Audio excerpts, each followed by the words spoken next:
So, Bruce, tell me, what are some of the habits that really hold most people back when they're on that wealth journey? Well, there's actually three habits.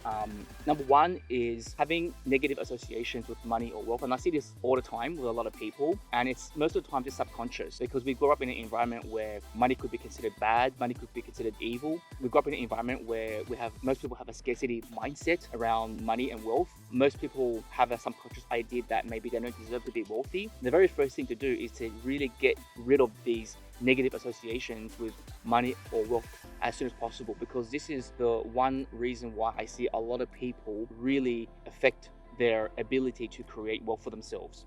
Number two is the inability to make important decisions. I can tell you now, Josh, that time and time again, I've met a lot of people where once it gets time to make an important decision, everything before that point is all fine. They're on board, they want to do something, but when it gets time to make a decision, They they're bail. stuck, they bail, They or, bail. or they freeze up and they don't know what to do. And that inability to make an important decision is really critical when it comes to taking an opportunity that might put you ahead compared to your peers. And number three is just being too comfortable. We live in a country where you probably can do fairly well even if you're on the pension, right? At least you still got food on the table, at least you still got a roof over your head.